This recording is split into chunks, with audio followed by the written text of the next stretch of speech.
Welcome to the Holistic Career Change Podcast. Spoiler alert, we don't discuss conventional, linear, boring career change here. This is the place where we talk about finding an aligned career path that feels like an extension of who you are, where you get paid for being yourself. Forget personality quizzes, soul-crushing scrolling on job sites, and breaking your brain trying to find your why. Join me and many other career changers who've changed their career holistically by first defining who they are at their core and then using this blueprint to design a fulfilling career or business.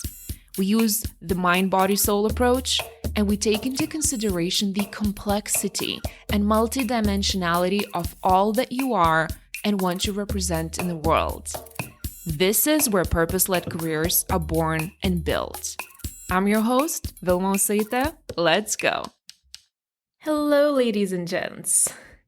First of all, thank you so much for all the lovely messages that you've sent me in response to my career change story, the previous episode. It means so much more than you'll ever know. And sharing it felt liberating and healing and also just fun. It's fun to remember how the journey actually unfolded. Some of my clients even told me that they were surprised to hear that my transition wasn't straightforward.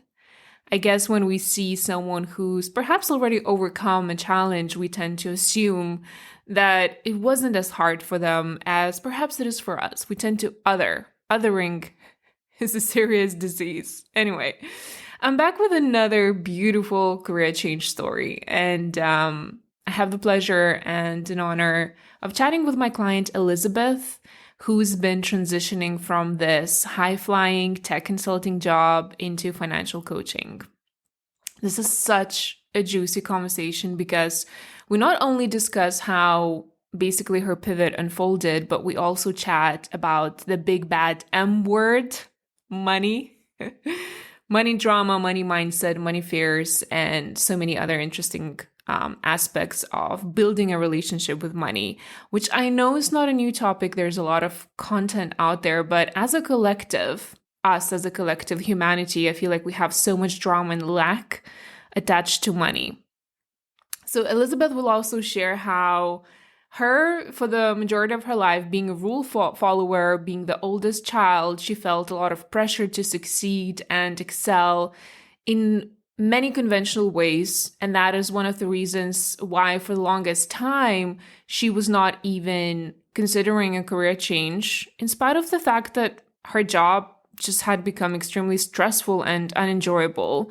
And I'm probably being very diplomatic saying that because she essentially was extremely unfulfilled. We will also talk about how she ended up finding her new aligned career path and how easy and almost obvious it was, but she couldn't see it at first, which, by the way, is very, very common. So as you're listening to this podcast, if you are someone who's seeking new career, really look around at the things you almost ignore on autopilot because that's too close, too easy.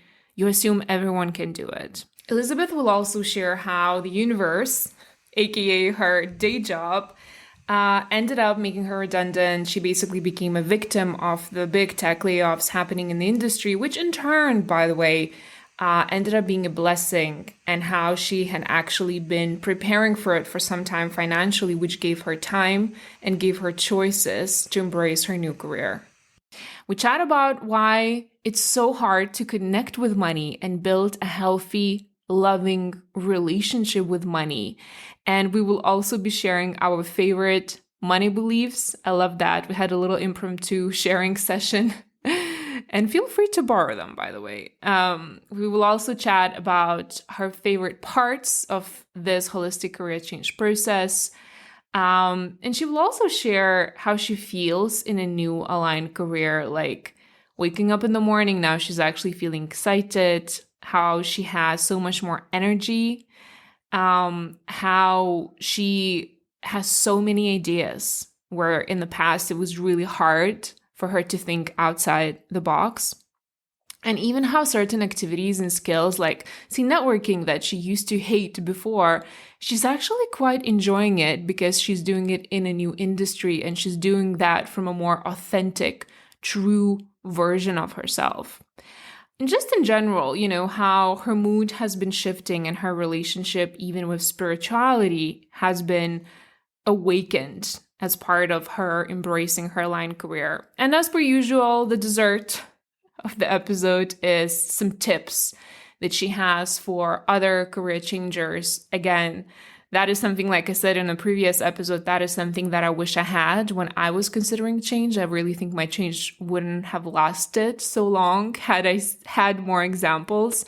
So hopefully Elizabeth's episode will inspire you, will validate your journey, and hopefully will help you take some action. By the way, just a little caveat, I have been having a lot of mic drama, like major mic drama. So this episode was recording without me having a proper mic. The good thing is that Elizabeth is doing most of the talking. So hopefully it's not going to be too distracting. Enjoy. Hello, Elizabeth. Welcome to the podcast. Hello. Happy to be here. Yay! So, Elizabeth, could you please briefly introduce yourself? Just share whatever you feel comfortable with sharing so that the listeners would just have a little more context of who you are, where you're coming from. Yeah, absolutely. So my name is Elizabeth. I am a financial coach. I focus on working with women to help them love their relationship with money, build a positive mindset and manifestation practice around money, and grow their wealth. Amazing. Where are you based now? I'm in California. And I love your nation. We're going to go into more detail about that and how you arrived to that and what it entails, because I feel like that's such an important topic.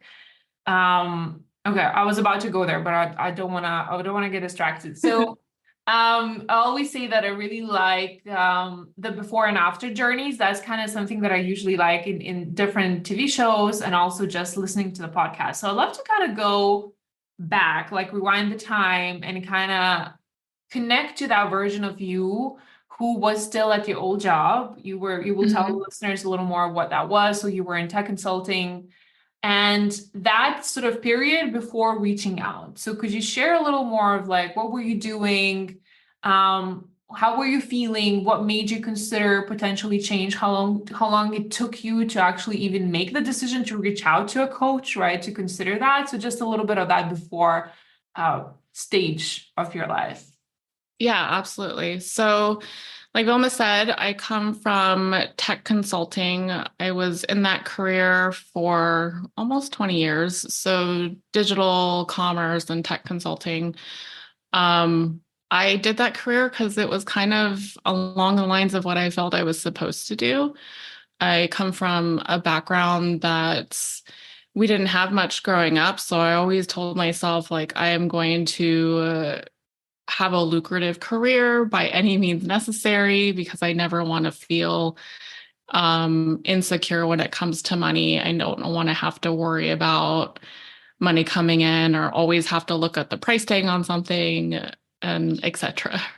But I was never happy in that career. I always felt like I was showing up not authentic to me, always having to present myself in a way that just didn't feel right and just kind of like forcing myself to really be motivated.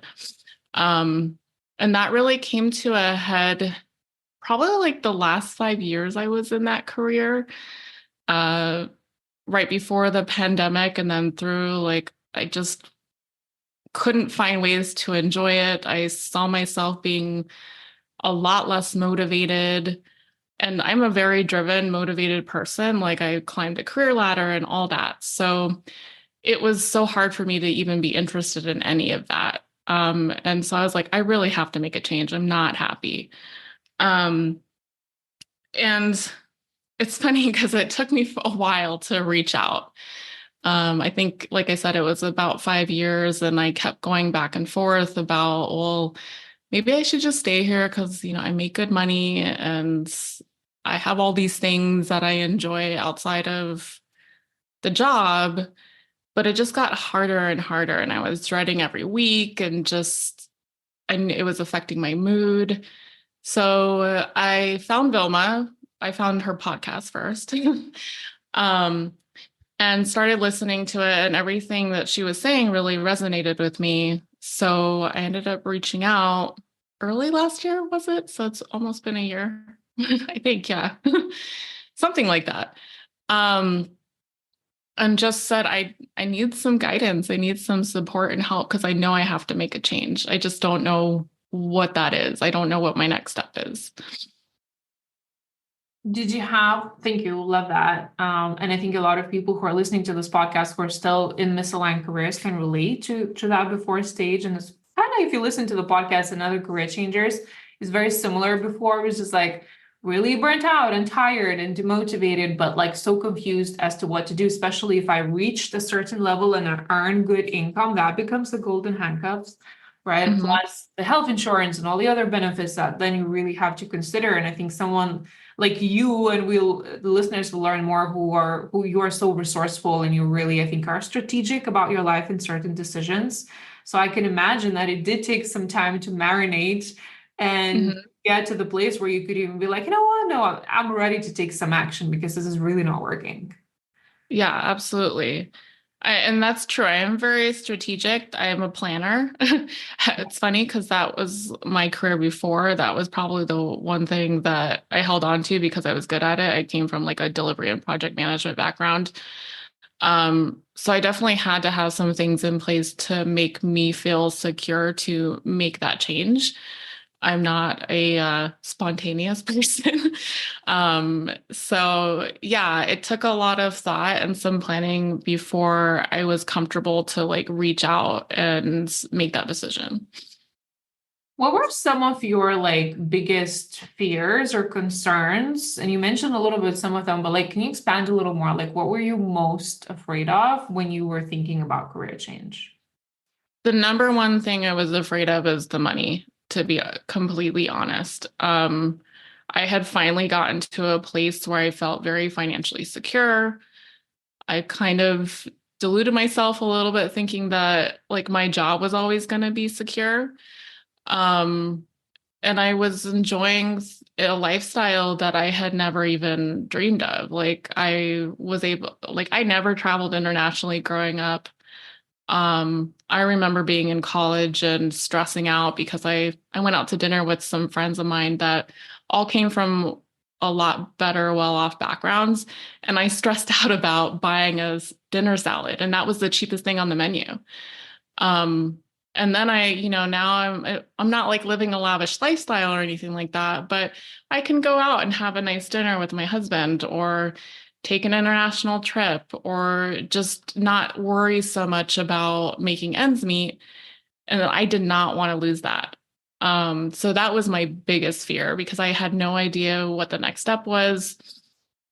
And I had no idea if I was going to be able to like maintain my lifestyle and still give myself the security I had come accustomed to. So that was honestly my biggest fear. I think the other thing was just the unknown because at the time I had no clue what I was going to do. And I was like, I don't think I have anything that I'm excited about or passionate about. I don't have no idea. This is all I know. So I was also afraid that like I was going to be that one person that just wasn't going to find something that I could do outside of the career I had built. Really? I don't remember you share. Maybe you shared that, but I also have the worst memory. So maybe you did share that. Like maybe you're an exception to the rule who doesn't have an aligned career. Yeah. And I think it was part of it was being so burnt out and disconnected from myself that kind of fueled that thought. Because I think that when you're going through that, you get very disconnected from you. Mm. And I felt like that was also a little bit of a defense mechanism for me. Because if I could disconnect from that, I wouldn't have to like think too much about how unhappy I was, if that makes sense. Yeah. Were there parts of you that were also worried about losing the status, right? And working in tech industry before the layoffs was also very cool, right? And so on. Can you share about that? Yeah, I'm glad you brought that up. Yes. And I didn't want to admit that in the beginning at first because like usually I don't really care what people think. But I cared about what I thought and I put a lot of my value um into my career. Like being able to say like I'm an executive or a director and I have a team and I make good money and these are the things that I can do. And, I have a network that I have a really good reputation in. It was tough to think about like letting go of that status because I always kind of tied like where you are in your career to how successful you are. That was everything that encompassed my success. So yeah, I definitely struggled with letting go of that status. And even though it was kind of painful for you to like keep that, right? But it was also so hard to, I don't know, disconnect from that because, like you said, you invested so much time, all of your adult life, like trying to achieve a certain level of income and status to feel like you're safe, you can relax, right? And then Yes. just to find that that was not making you feel happy, and then that's dissonance, right? A lot of the times it's hard for people to process that. There's a period of grief and disappointment and confusion of like, but I did what I was told to do, and it's not working. Yeah. Yeah. And I think also I'm the oldest in my family. So I have three younger siblings. And then I'm also the first grandchild on both sides. So Mhm. I always put a certain level of pressure on myself to be successful, independent, and get achievements because that's how I got attention. That's how I was able to kind of like I guess like keep or like, yeah, get attention. I think that's probably the best way to say it. So I always associated like getting positive feedback with those achievements. So then it was like, I have siblings that look up to me. I have family that has this specific expectation. And if I don't have that anymore, am I still that person for them? Does that make sense? So good. So good. Yeah. And were you like kind of were you a little bit of a poster child of like, look at Elizabeth? Like, did you feel like Yes. that's how your family viewed you, right? So then you were really disappointing them. Yes. And that probably wasn't the reality, but that's how No. I felt. Yeah. 100%. Yeah, We often absolutely. we often say on this podcast, in order to like find yourself, you'll need to disappoint a lot of people who had, idea of what your life should look like. And a lot of the times these are the caregivers, right? Yeah. Who have a very strong projection on your life, and like because you are an extension of them to some extent, and all of the dreams that they might not have fulfilled, they will expect us as children to do that. And that's a heavy burden to carry, and it's at all the time not ours. Yeah. So I can definitely relate to that, how hard it must have been for you. So let's talk a little bit more. So we started the process, we started going through a blueprint and sort of, can you share a little more how the dots started connecting for you? Of like, oh, there's something there about like finances and resources, right? Can you share like what you remember about that part? Yeah. So I remember early on, like you were encouraging me to kind of play around with things I was interested in. And like, I think I did things like artsy stuff because I used to take art classes when I was in high school and art classes kind of in my free time. And I liked music. And so I thought maybe I would do something more creative. I'm also into like traveling and wine. So we talked about like maybe working for a winery. And so none of that really like felt exciting for me for some reason. Like I would try it and it just felt like pulling teeth a little bit. Like it didn't feel natural, even though it was like a hobby or interest of mine. Um, but I remember all during this time, like I'm always reading about finance and like listening to podcasts about it. And I've helped family and friends with their money in the past. And to be honest, I was also kind of coaching my reports on my team in my last career on some things around budget, whether it was like clients and budgeting or my team members about like negotiating or interviewing and making sure they're asking for the salary that they deserve. So all those things were coming natural to me. And I had also planned my finances for my career transition. And I mentioned that to you. And I remember you telling me, like, well, not everybody does that naturally, right? And I was like, well, what do you mean? It doesn't, I love this stuff. I do it all the time. And so you're like, I think you should explore that, because there might be something there. And I was like, okay, that's funny. I never thought about that. And then I did start exploring and I was like, yeah, I could really do this. Like the more I started talking about it with people, it's like, yeah, they're not doing those things. So there's things that I've learned in my experience and like how I've made mistakes and then managed my own money and helped others that can really help people. So yeah. I love this. Thank you for sharing. And I love what you say about like trying things. And I think there's a theme, right? My process is similar amongst people. And if you listen to other career changer stories, you'll see something similar. It's like sometimes we have these like romantic ideas. So like, wow, I could be an interior designer. And remember we talked about wine, Oh like yeah. being in a Yeah. wine club or something. Like you're like, I love wine, I love travel. There could be something there for us. But then I too felt like in your energy, like you would come back and it would feel like almost you're forcing it to explore it. Like there was just like no energetic flow. And it's so important sometimes to just try that so you take it off the list and don't like hang it in front of you as a potential possibility that's empty. And I feel like many of us sometimes do that as opposed to just going out there and doing a mini project or tasting it a little bit, getting closer. We're like, well, one day maybe I could be A, B, C, D. And then, that dream goes with you to your grave.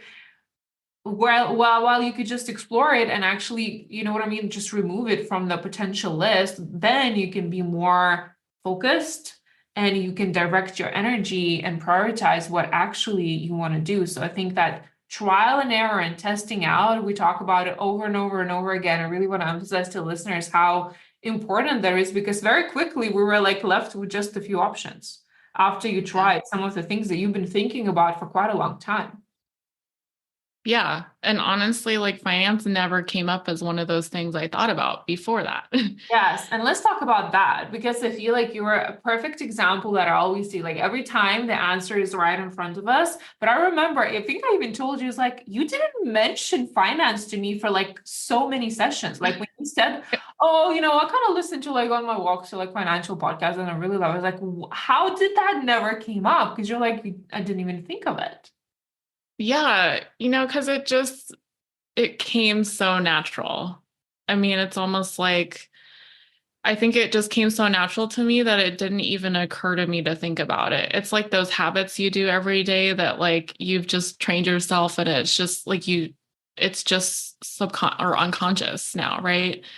Um yeah, so yeah, it just didn't occur to me to think about it. It was as natural as me going for a walk. I would just like pick those podcasts and would not even think about it. Yeah. Um, I normally like have my money date with myself or with my husband. It was just like something that's natural for me. I didn't even think about it. I just kind of like treated it like everybody does this, like, or it's not that big of a deal, you know.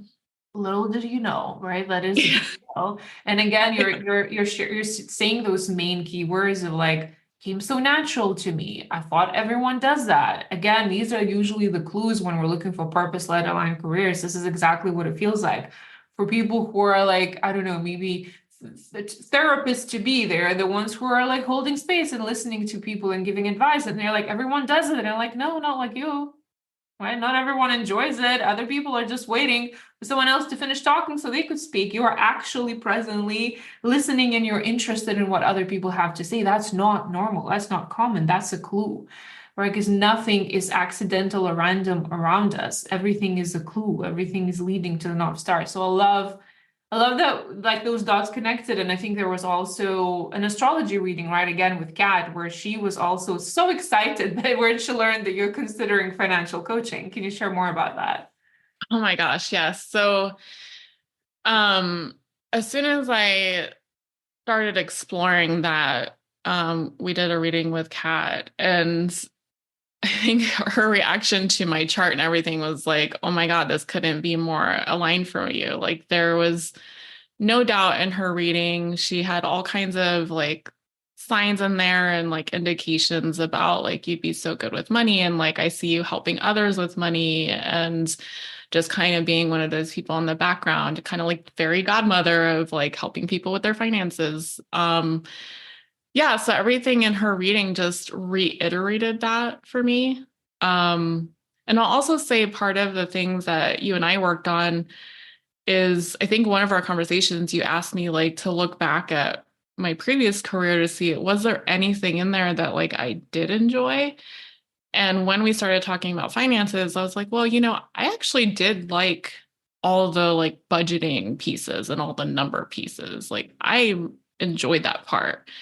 I enjoyed being strategic about how like my clients applied their finances to their projects, and like helping other people be creative and like, or even fix like Excel sheets and stuff like that. I was always the person that would be happy to do that. So there was just so many things that started coming up that I was like, wow, okay, this feels good. This feels right.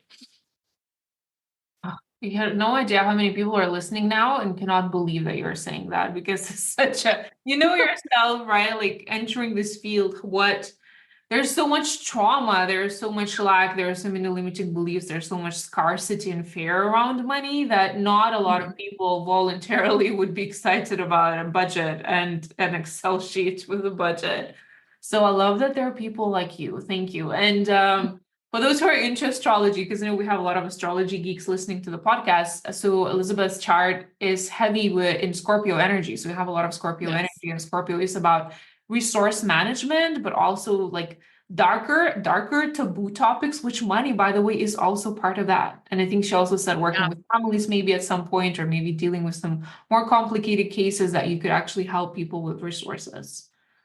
Yeah, one of the things that Kat also brought up in the reading is just, and this is something that I'm passionate about, is maybe helping like women with some kind of money trauma, whether it's like they're going through a transition, or maybe they're separating from a partner, or they're just in a situation where they have to learn money for the first time, or get away from having money being used as a tool for manipulation. And it's something that I've experienced in my past too. So that was something that really resonated with me, is like really helping women to be comfortable with and to understand their money so that they can be independent.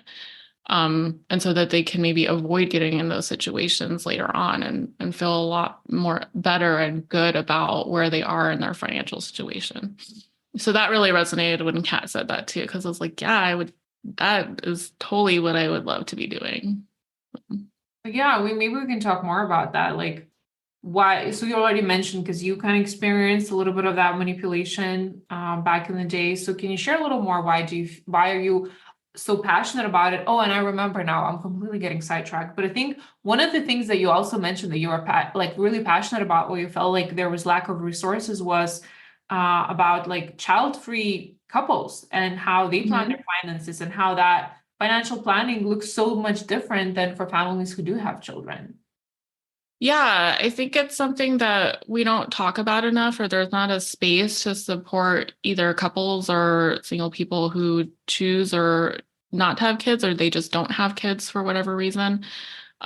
Because it is different. We're taught that you go to school, you get married and buy a house, you have kids, and then you retire. And then part of your retirement planning is maybe leaving something behind for kids. And you're also saving for that as well.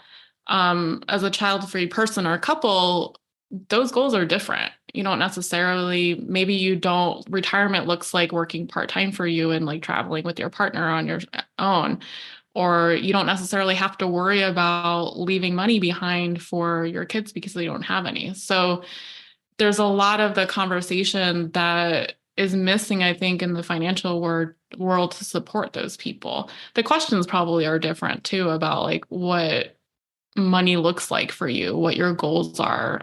Your lifestyle is probably different. So yeah, that was another thing that I really want to be able to support people in as well, because I'm a child for myself. My partner and I, it's just the two of us. And we're not planning to have kids. So like when we talk about our goals, they're different than maybe our friends or family who do have kids that they have to also incorporate into their financial plans. I love that. So if anyone is a child-free couple or person, please reach out to Elizabeth. Yes. Because I do believe you as someone who doesn't have children. Actually, I never even thought of that, but when you said that, I was like, oh my gosh, you're so right. No one talks about it. Or at least, I don't know, I haven't done enough research to say that no one talks about it, but it's definitely not commonly spoken about, right? It's not something we discuss. Yeah, I think, in general, money as a topic of itself can come with a lot of feeling of like shame or feeling like you're not good enough or, you're not up to par with somebody else that you're comparing yourself to. And then if you couple that with things that maybe aren't talked about as much as like, well, I'm also not having kids or like, I don't want kids, it feels even more of like this big thing. So I really want to take the stigma out of it and give people a space to not feel like they're going to be judged or shamed. I mean, everybody's in a different situation, and it's all about like, what can we do to help you get to your goals? Like, there's a lot of things that we don't give ourselves enough credit for as far as like how far we've come in our lives. And so there's no shame. It's where you are is where you're supposed to be. And there's no need to compare yourself to anybody else. Right. So. Yeah, I love that. I love that we're talking about it because I really feel like 100% there is so much stigma around that. Um, and with money in general, so it's like double, right? Double starving, Yeah. but a lot of stigma. So maybe people kind of, not openly talk about it. At least I haven't seen a lot of content about that. But going back to like empowering women with money, how did you yourself? Because I feel like you're coming from that background where perhaps you weren't always coming, you didn't come from a privileged background, right? So how did Yeah. like you turn that around for yourself with your relationship with money? Yeah. So one of the things I did experience growing up is just having money be a source of like stress and arguments, but also kind of be used as a tool for manipulation to kind of, get you to do what somebody else wanted you to do. So I always felt like as soon as I was on my own, I was never going to rely on somebody else because I need that monetary support. And that was like a big motivation for me. So that really drove me to teach myself as much as I could about managing my own money and like how to be as independent as possible. I made a lot of mistakes too, because I think that I was afraid to do things like investing or save for retirement. Because as soon as I started getting that first paycheck, I was like, oh my God, this is so much money to me. Like, I'm so excited to have this. I can actually buy things and not worry about it all the time.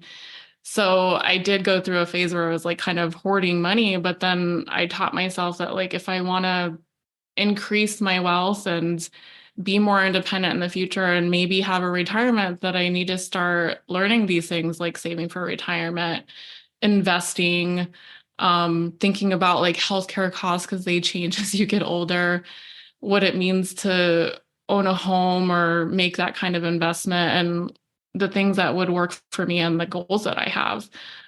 So it was just a lot of trial and error and making mistakes and just keep pushing myself and telling myself that I can continue to learn and learn from the mistakes I made and keep making improvements.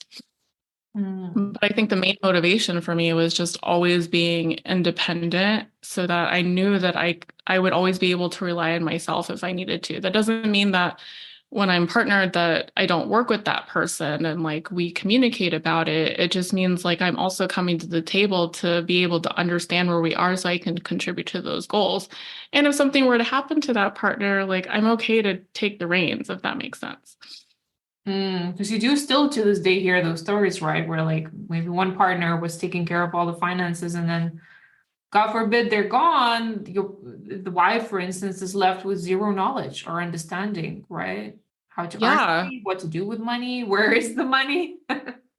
Yeah, and I think that's so important because I think a lot of the times when we do have a partner or get married or whatever your case may be, um, we think like, I don't need to think about the money because like I'm not planning to separate from this person. Like I'm in it for the long haul. So I'm okay if like they take over the money because I'm going to be okay. Like this is forever for me. And that's great and fine. But just because you're into a relationship with the intent that you're going to stay together forever, and if you do, doesn't mean that there's something else that can't happen. Like somebody can get sick, somebody can lose a job, or something can happen in life that just changes your situation that maybe requires you to know what's going on with your money, or to know like your passwords, to know like what you guys are doing for retirement and healthcare. So I always encourage women, everybody really, to like have those conversations and know what's going on with your money, because you just never know. And it's always good to be prepared. You don't want to be blindsided, especially with something so important as money, because money enables it's a tool for us to really do anything, right? Yeah. Why do you feel like there is so much in general, right? Like collective, because I love to look at the, collective and sometimes energetic side of things. And I know you also talk and are really into manifestation. Is like, why do you feel money is such a scarce resource? Why is there so much fear around it?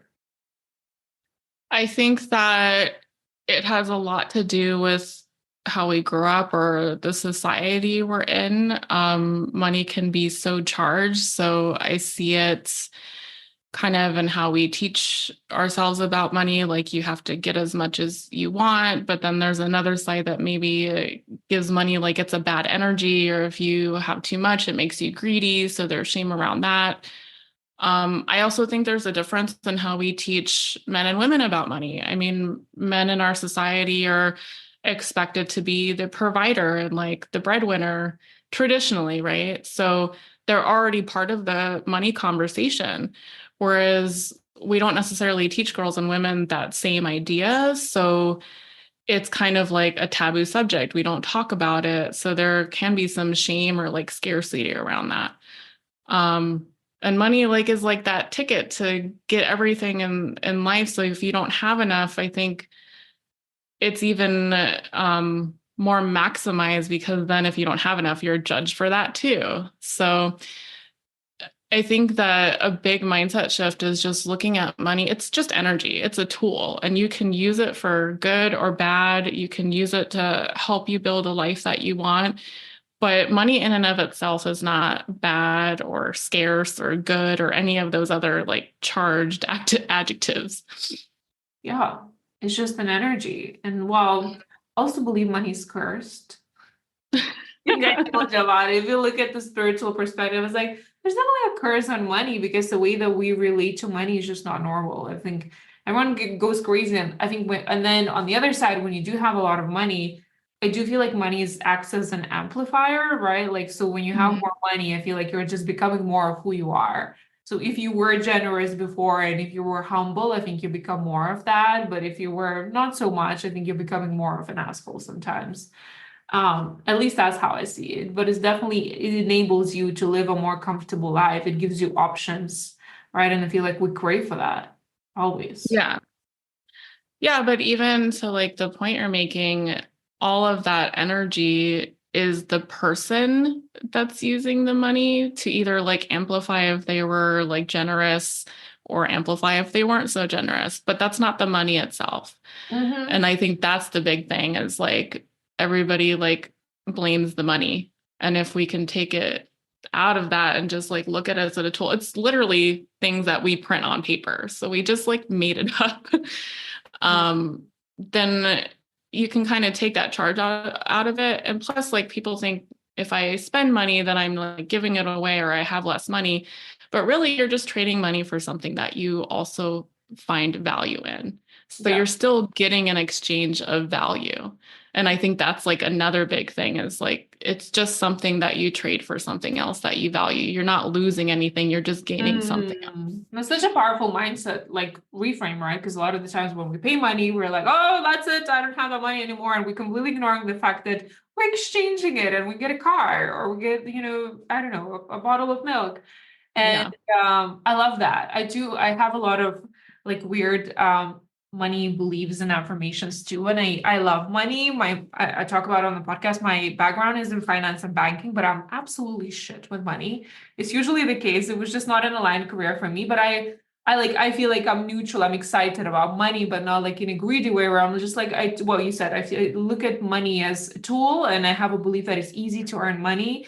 So what do you feel is the biggest challenge for people? Do you think it's the mindset? Do you think it's lack of tools and awareness of how to actually invest and plan the money? What do you think that is? Is it both?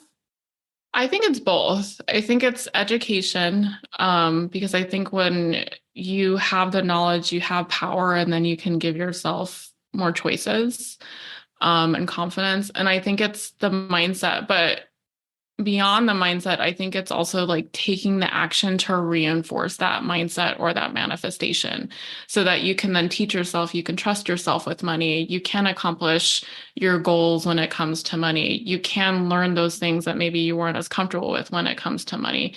So you have to also take the action so that you just develop that good habit. Yeah, it's kind of the feminine and masculine, right? Mm-hmm. Right? Like a lot of it, I think at times I talk about this a lot. A lot of us have completely discarded and rejected all the masculine strategies. And we're like, we don't need that. We just need to sit and manifest and like be high vibe. And that's when we attract the money. But it's not just about that. Yes, you can attract and you can attract one-off opportunities or checks in the mail. And I definitely heard stories you had. I think you had a story. Did you have a check in the mail recently? Or am I mixing something up? No, No, no, I think I'm mixing, but I I had do another have client. stories, but yeah. Yeah, I had a client, I think, who wanted to invest into a program for her new career, and she literally got a tax return for the exact amount of money that the program cost, right? So it's like 100% we can attract and manifest, but also we can't forget the how and the strategy and the masculine and really having the know-how of how to steward, how to be a good steward of them of that money. Um, Love it. It's so fascinating. Going back to your story. So I feel like once the dots started connected and you started sort of embracing, I was like, oh my goodness, could this be a path of me? Like, could it really feel so easy? I'm kind of getting excited. I feel like then the universe stepped in and with your day job, right? And kind of involuntarily pushed you out. Or like, I'd love for Yeah. you to share about that and like how you experienced this because I think your plan was to stay in your day job and then build your business on the side. So share with listeners what actually happened. Yeah. So I started connecting the dots with financial coaching and started working on building that up. And my plan was, although reluctantly, to stay in the job I was in for a certain amount of time. I remember you and I had talked about a kind of a date because I was super burnt out and I wanted to leave right away in some of our conversations, but I knew it'd probably be okay if I stayed for a specific amount of time. So then I had more time to build up my business in parallel. But then I ended up getting laid off. And I think it was maybe a month or two after we had kind of identified the financial coaching as my thing. Um, and I took it as a sign to just jump all in.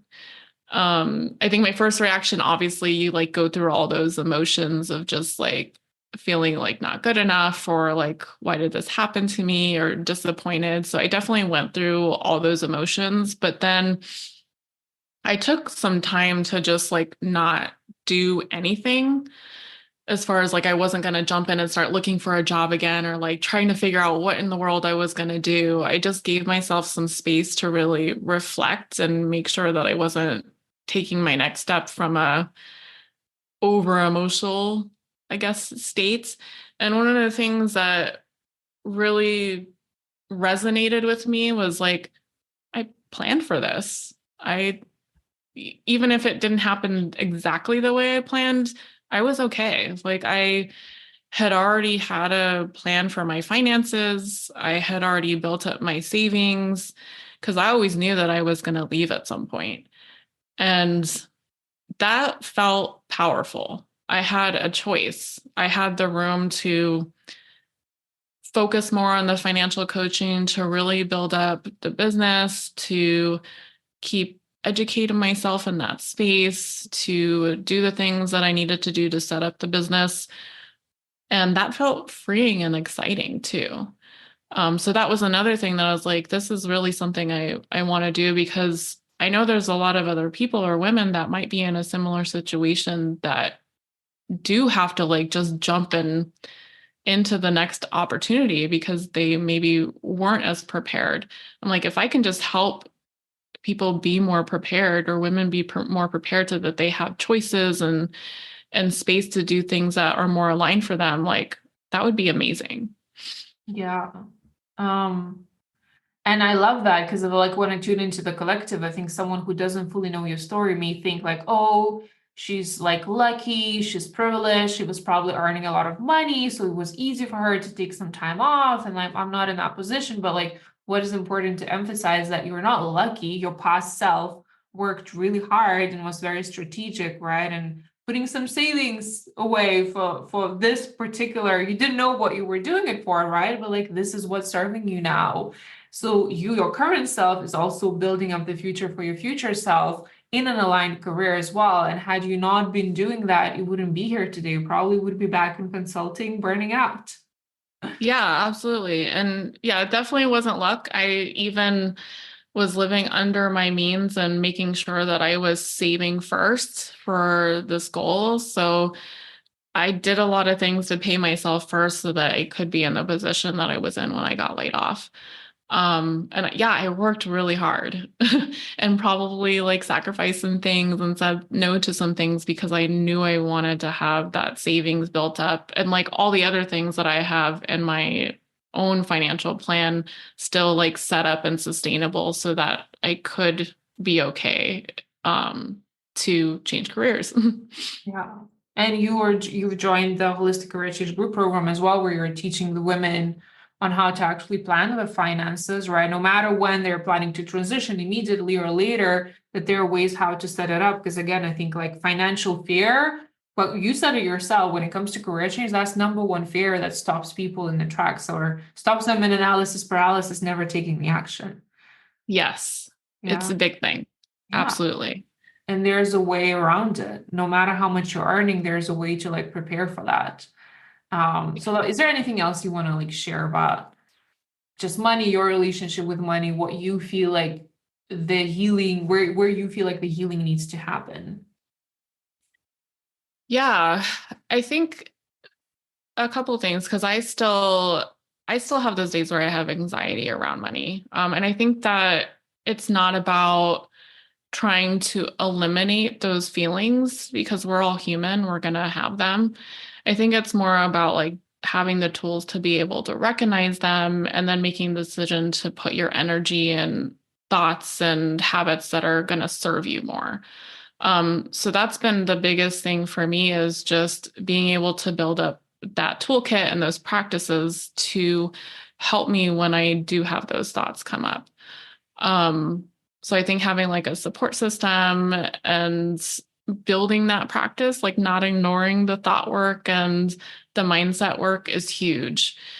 And I think just for the collective, it's just finding that space where you can build those positive practices, because it is really hard. And I think there's a lot of pressure around money to make enough.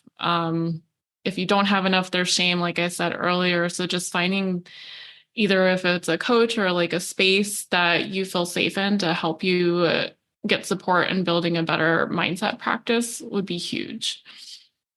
Yeah, because at the end of the day, we are our beliefs, right? What I believe about Hmm. money is also ends up, if you will look at the self-coaching model, in the result line. Yeah. Yeah. And I think it's just like building trust in ourselves. I think we put a lot of pressure on ourselves, like, or if we make a mistake, it's like, oh, I can't do that anymore. Or like, I'm not going to be good at that. Or I can't trust myself with this. But you don't do that with your friend or your partner or your relationship. If you trust somebody, you also know that they're human, they're going to make a mistake. And so I think we should also give ourselves that same grace and say, okay, that's okay. Like maybe I made this investment and it didn't work for me, or like I tried to save in this way and it didn't work for me. Okay, I'm going to just learn from it and adjust and keep going. And then you can look back and see all the progress you've made too. I think that's a good thing to do too, is just like take that time to look back and see everything that you have done. Because a lot of times we don't do that reflection. Mm, we don't do a lot of reflection in general, period. I love that. Why don't we, I was just listening to you speak and it's so interesting. It's money is such a fascinating topic. Could you share, we can do both of us. I can share it too. Could you share some of your favorite like money beliefs that you have and have developed maybe that are newer or maybe old money beliefs that are like supporting you now? Because maybe you could inspire some people to copy or steal those. Yeah, some of the things I say is like money flows easily to me. I can always attract money. One of the other things I like to say, because I have evidence of this, and I think that's a really good practice, is like looking at evidence in your life that does reinforce a belief, is like I'm resourceful. I can always find a way to make money. I've done it in the past. I even have some of this like on a vision board where I've like so I can refer back to it and say like I've done this. I've already like figured this out, so I can figure it out again. One of the things I like to do is like say money is a tool. Money is a tool that I can use to build the life that I want. Um, Money is there to give me the things that I want and the things that I desire. Yes, those are some of the things I like to say. And exactly like you said, like then when you have evidences, then it becomes easier to believe and continue to cultivate that. I also Yeah, share some of mine, which are a little more random. One of them I think I shared with you, which again, I have a lot of evidence because it becomes sort of a self-fulfilling prophecy is like the more money I spend, the more money comes back to me. So every time I'm like I love that purchasing one. something or buying something, I'd literally pause and I'd be like, ooh, I wonder how it's going to come back to me. Like, what are the sources and unexpected ways that it's going to come back to me in a bigger chunk? I have also, because to your point, I view money as a relationship. So I have a belief that money loves me and I love money. So it's a happy relationship. I like to say that money loves to hang out in my bank account, that it's safe for money to stay in my bank account because for some time, I would always be that someone who lives from salary to salary, especially when I was in corporate. Like I would never have money in my account. And I don't even Hmm. know how and why. You know, it happens. A lot of us have that that disease, right? Where it's almost Yeah. like it didn't feel safe to keep the money. So like one time it was the shoes that I for some reason needed, another time it was a trip that I ran because I'm an impulsive spender as well. So I would never have money. So and then I started uncovering that. I realized that I didn't feel safe with keeping money. I didn't feel responsible with money. That was some of my core beliefs. So then I was like, no, actually, it's safe for money to hang out. Money loves staying in my bank account. And even some little belief like that, I feel like, I don't know, it puts a smile on my face because it's ridiculous, kind of. But then I was like, no, money does, like, it's safe for the money in my bank account, right? And so, yeah, I think these are some of my favorite beliefs. I So, love them. I don't think that's ridiculous at all. I actually think I'm gonna write some of those down too. I feel like there's so many out there. yeah.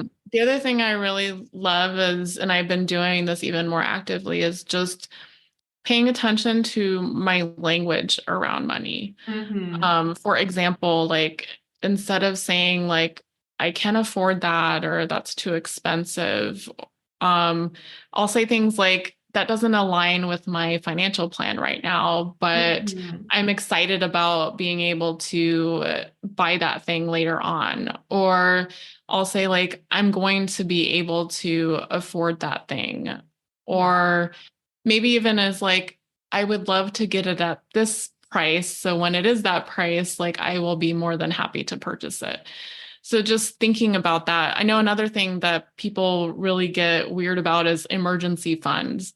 Because Mhm. we're always encouraged to have a certain amount of expenses set aside in an emergency fund. And so I'm like, well, let's reframe that. Call it an opportunity fund. It gives you the Ooh, opportunity love to that. take care of something and take care of yourself, right? So it's not about attracting an emergency, it's just giving yourself the opportunity, whatever that opportunity is. Love, love opportunity fund. And I love what you said about I can't afford it because I feel like we're so conditioned. Like we hear that all the time. Like, oh, I can't afford it. I can't afford it.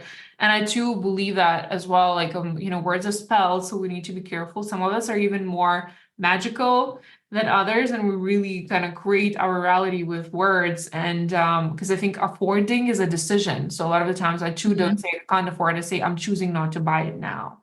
Yeah. I'm choosing not to purchase it now.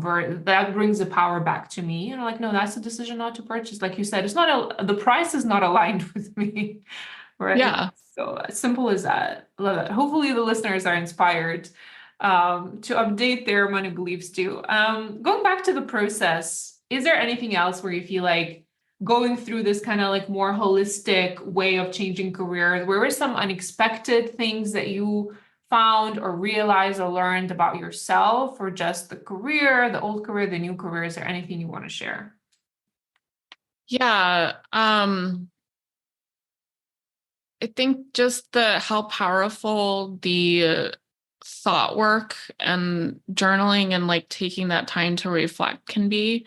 I know there were moments where I was like, oh, I don't want to do this, or I'm not like into journaling or anything. But I think those are the moments I realized I needed it the most, was just to like kind of put my thoughts down and reframe, and whatever way that worked for me. Like sometimes it worked for me to just like be out in nature and clear my head and then like challenge the things that I was thinking, or journal, which is something I resisted a lot, but I think it does help. Um, and it seems so simple, but it really did help just get me out of like putting my energy into the negative thoughts and like finding ways to put my energy into finding like reframe thoughts that really um, supported me and served me.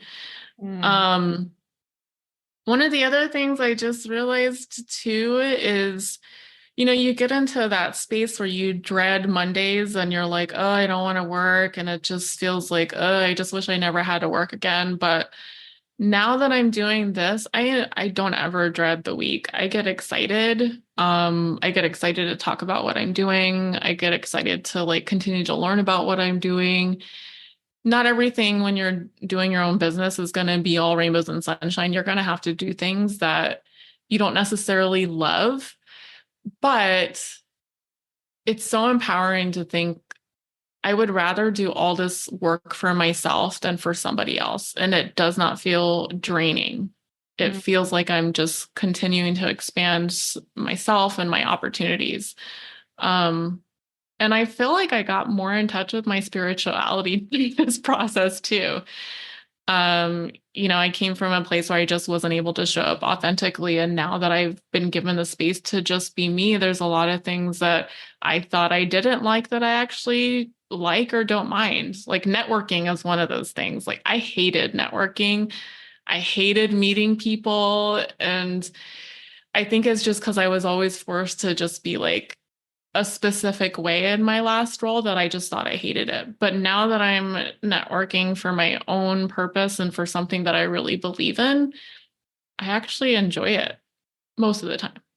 Well, I mean, we all need some breaks, but you're so right. Yeah, because I feel like in the misaligned career, especially in the past role, to some extent, we call it the performative self, right? You were essentially Yes. were always had to be performing some sort of role to fit in, to be professional, to deliver to the client, so on and so forth.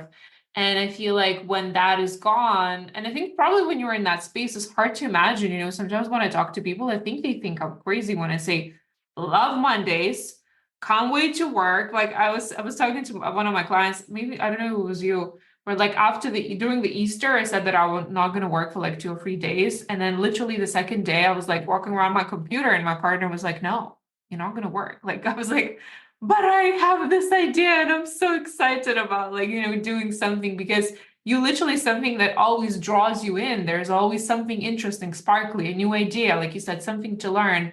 And it's so hard to imagine that that could be your reality when we're in that performative, misaligned, dark space, right? Where you constantly need to watch your back. And for you, especially, I feel like you always were like really closed off because you had to watch your back. Of course, you didn't like to speak to people.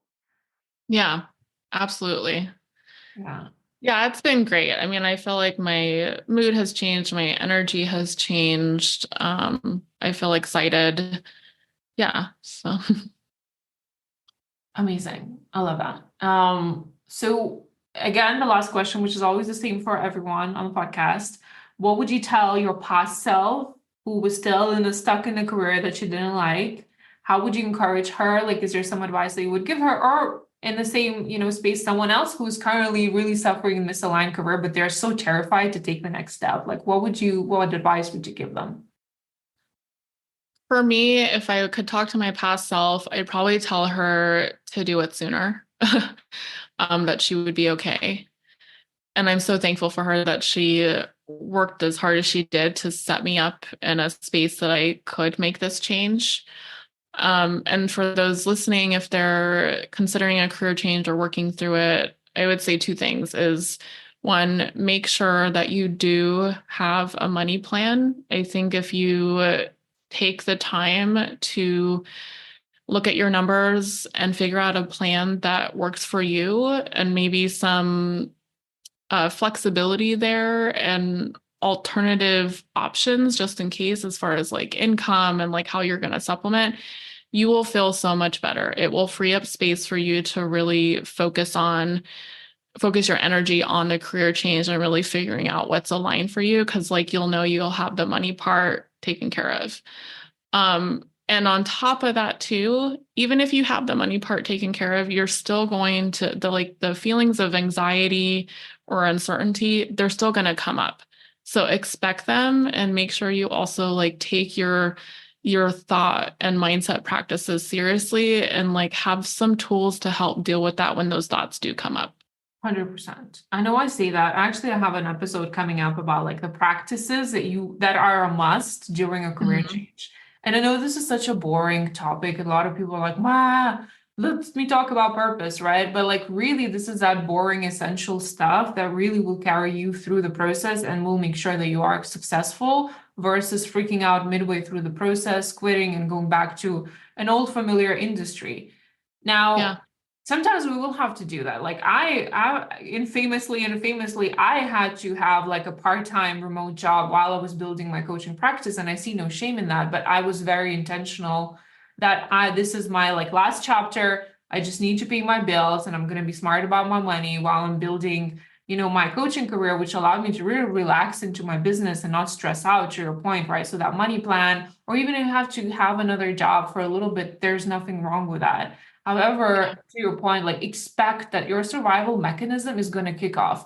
People around you will going to give you opinions, and even if they'll say, "Yeah, I can kind of see you doing that," but like, how will you earn the money? Or like, do you have any clients? Right? Like, people will attack you, and if you don't have that core center and you don't like cultivate and water your beliefs, it will be very hard at the beginning stages to really sustain the progress.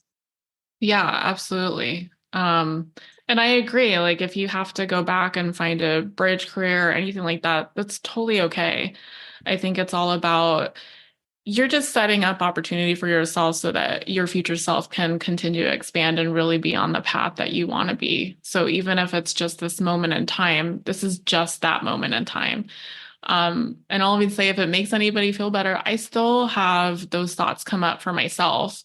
And like Vilma's saying, like just going back to the basics has really helped me, like doing the thought reframes and Yeah. practicing the mindset work. It really sounds, I know, maybe it is boring or simple or whatever, but it helps.